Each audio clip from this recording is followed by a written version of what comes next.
জোরে বলেন ধর্ম কয়টা? যদি কেউ বলে ধর্ম আরো আছে, সে বেঈমান হয়ে যাবে। একটা ধর্ম, একটা ধর্ম, কিতাব এক, রাসূল এক, আল্লাহ এক। আপনারা বলেন তো দেখি, আমাদের মুসলিম জাতির পিতা কে? জোরে বলেন, আমাদের মুসলিম জাতির পিতা কে? মুসলিম জাতির পিতা হযরত নবী ইব্রাহিম আলাইহিস সালামকে অগ্নিকুণ্ডে কেন নিক্ষেপ করা হয়েছিল? অগ্নিকুণ্ডে নিক্ষেপ করা হয়েছিল কারণ তিনি মূর্তি পূজার বিরোধিতা করেছেন। ঠিক কিনা বলেন? মূর্তি পূজার বিরোধিতা করার কারণে নবী ইব্রাহিম আলাইহিস সালামকে অগ্নিকুণ্ডে নিক্ষেপ করা হয়েছে।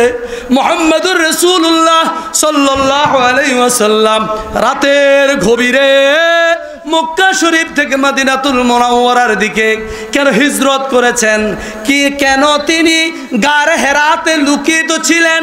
কেন হিজরত করলেন? কেন খানায় কাবার সামনে নবীজির ঘাড়ের মধ্যে নামাজ অবস্থায় উটের নাড়ি বুড়ি চাপিয়ে দেওয়া হয়েছে?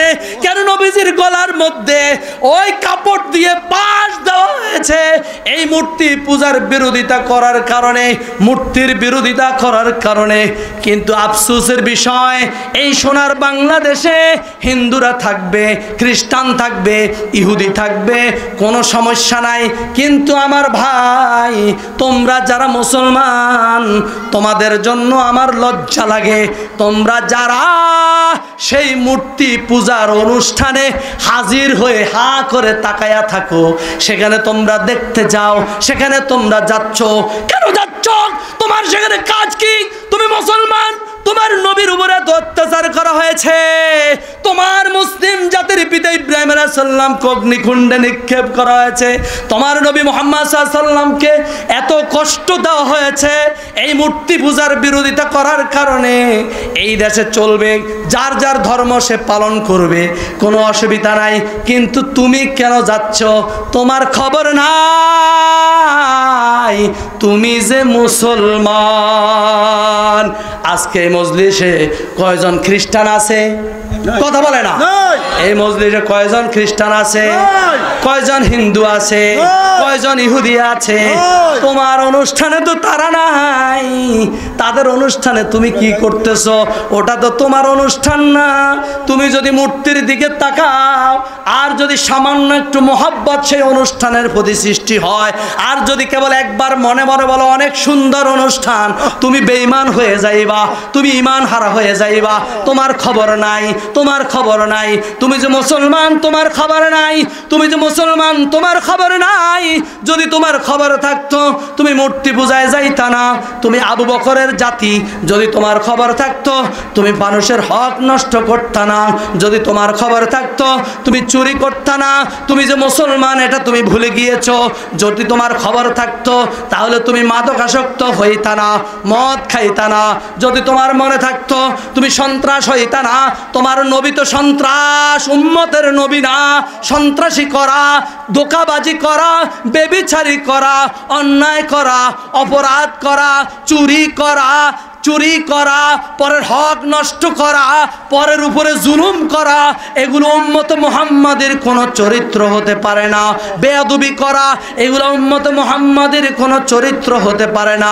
ভাই, তোমার আল্লাহ তাআলা তোমাকে ডেকে ডেকে বলছেন, ইয়া আইয়ুহাল্লাযীনা আমানুত্তাকুল্লাহ হাক্কা তুকাতিহি। আল্লাহকে ভয় করো, ইত্তাকুল্লাহ, ইত্তাকুল্লাহ, ইত্তাকুল্লাহ। আল্লাহকে ভয় করো, হাক্কা তুকাতিহি, ভয় করার মতো করো। তুমি যদি আল্লাহকে ভয় করো, তাহলে চুরি করো কিভাবে? সন্ত্রাসী করো কিভাবে? মদ খাও কিভাবে? গাঁজা খাও কিভাবে? পরের উপরে জুলুম করো কিভাবে? আল্লাহ তাআলা বলেছেন হাক্কা তুকাতিহি, ভয় করার মতো করো। ওয়ালা তামুতুন্না ইল্লা ওয়া আনতুম মুসলিমুন। মুসলমান না হয়ে মরো না। যদি মুসলমান না হয়ে মরো, তাহলে তোমার বিপদের কোনো শেষ না। কথা কি বোঝা গেছে? কথা কি বোঝা গেছে? আমার আব্বাজির, আমার ভাইয়েরা, আসুন আমরা সবাই আল্লাহ তাআলাকে ভয় করি। আমরা কাকে ভয় করব? আর একটু জোরে বলা যায় না? আল্লাহ তাআলা বলতে কি আমাদের কষ্ট হয়? আল্লাহ তাআলা আমাদের মালিক না? আল্লাহ, একটু আওয়াজ দিয়ে বলেন না, আল্লাহ, আল্লাহ, আল্লাহ, আল্লাহ। কেমন লাগে? আল্লাহ তাআলার কয়টা নাম আছে? আল্লাহ তাআলার কয়টা নাম আছে? ৬,০০০ নাম আছে। বলেন আল্লাহ তাআলার কয়টা নাম আছে? জোরে বলেন। তাফসীরের মধ্যে লেখে আল্লাহ তাআলার কয়টা নাম আছে? ৬,০০০ নামের মধ্যে সর্বশ্রেষ্ঠ নাম হলো আল্লাহ। সর্বশ্রেষ্ঠ নাম কি? জোরে বলেন সর্বশ্রেষ্ঠ নাম কি? জোরে বলেন সর্বশ্রেষ্ঠ নাম কি? আমরা যত ব্যথা থাকে, বেদনা থাকে, আমাদের দুঃখ থাকে, হয়রানি থাকে, একবার আল্লাহ বলে ডাক দিলে আমরা আমাদের ব্যথা ভুলে যাই। ঠিক নেই? এই পৃথিবীতে আপন বলতে কেউ নাই। যত রকমের কিছু চলছে সব স্বার্থের জন্য, সব স্বার্থের জন্য। স্বার্থের ব্যাঘাত ঘটলে বাবাও আর ছেলের সাথে থাকে না, ছেলে বাবার সাথে থাকে না, স্বামী আর স্ত্রীর থাকে না, বন্ধু আর বন্ধুর থাকে না। স্বার্থের ব্যাঘাত ঘটলে কেউ আর কারো থাকে না। আপন একমাত্র আল্লাহ তাআলা এবং তার প্রিয় হাবিব আমাদের নবী হযরত মুহাম্মদুর রাসূলুল্লাহ সাল্লাল্লাহু আলাইহি ওয়াসাল্লাম। আমরা কার আপন হব? আল্লাহ তাআলা আপন হব। আমরা ভয় করব কাকে?